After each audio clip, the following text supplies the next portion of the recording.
Halo semuanya, Assalamualaikum warahmatullahi wabarakatuh.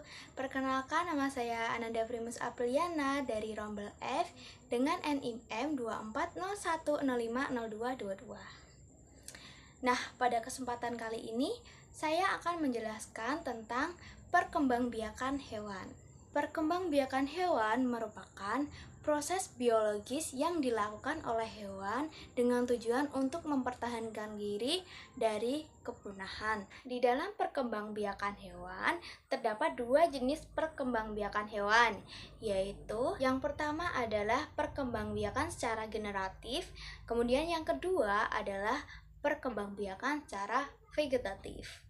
Nah, secara sederhana, perkembangbiakan secara vegetatif ini merupakan proses reproduksi hewan yang melibatkan perkawinan atau reproduksi seksual. Di dalam proses perkembangbiakan secara generatif ini memerlukan kontribusi antara alat kelamin jantan dan betina.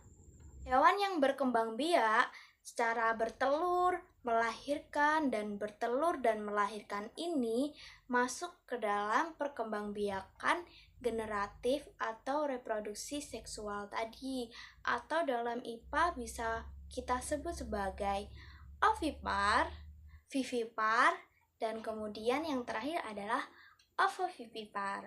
Ovipar adalah jenis perkembangbiakan yang mengakibatkan telur ini dikeluarkan dari induknya kemudian menetas di luar induknya. Nah, biasanya yang berkembang biak secara ovipar ini adalah ayam, burung, angsa, kemudian sejenis unggas-unggasan. Ciri-ciri hewan yang berkembang biak secara ovipar ini adalah yang pertama adalah tidak memiliki daun telinga.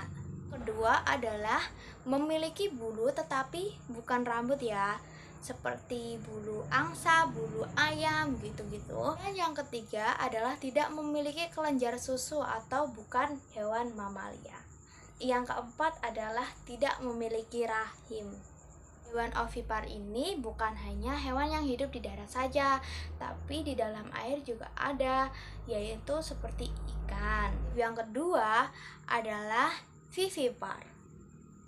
Vivipar merupakan salah satu perkembangbiakan hewan dengan cara melahirkan. Nah, teman-teman harusnya tahu nih, hewan yang melahirkan itu biasanya disebut mamalia, karena mamalia memiliki kelenjar susu, jadi mamalia itu menyusui. Kemudian ciri-ciri hewan vivipar yang lain selain memiliki kelenjar susu adalah yang pertama adalah memiliki daun telinga. Yang kedua memiliki bulu penutup tubuh berupa rambut seperti kucing, terus kambing, sapi. Yang ketiga adalah memiliki rahim. Yang keempat adalah keturunannya berkembang di dalam tubuh induknya, jadi tidak seperti bertelur tadi yang menetas di luar tubuh induknya. Kemudian yang terakhir dari proses perkembangbiakan secara generatif adalah ovovivipar. Ovovivipar ini merupakan perkembangbiakan hewan dengan cara bertelur dan beranak. Jadi bertelur melahirkan gitu. Perbedaan antara ovovivipar ini dengan ovipar tadi telurnya itu menetas di luar induknya, sedangkan ovovivipar telurnya itu menetas di dalam induknya, kemudian setelah saat yang cukup, umur yang cukup akan dilahirkan gitu. Hewan yang bertelur dan melahirkan ini adalah ular, ada kadal, ikan hiu, ikan pari. Oke, yang kedua adalah perkembangbiakan secara vegetatif.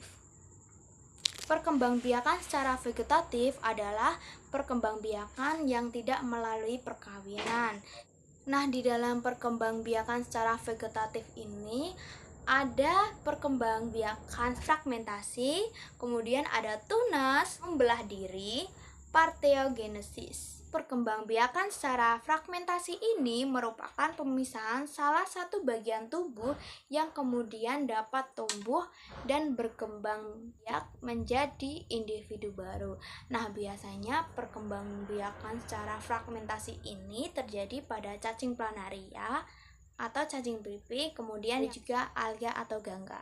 Yang kedua adalah tunas. Tunas ini merupakan adanya suatu benjolan yang terdapat pada salah satu tubuh hewan yang kemudian dapat membentuk individu baru. Hewan yang berkembang biak dengan cara ini adalah yang Hydra sp, ubur-ubur, Aurelia sp. Ketiga adalah membelah diri. Belah diri ini merupakan pembelahan sel induk dan hasilnya akan berkembang menjadi individu baru. Hewan yang dapat berkembang biak dengan cara membelah diri membagi dirinya menjadi banyak dan berkembang biak dengan cepat. Hewan yang berkembang biak dengan cara membelah diri yaitu ada amoeba, kemudian ada protozoa, dan ada paramecium. Nah, yang keempat ada parthenogenesis.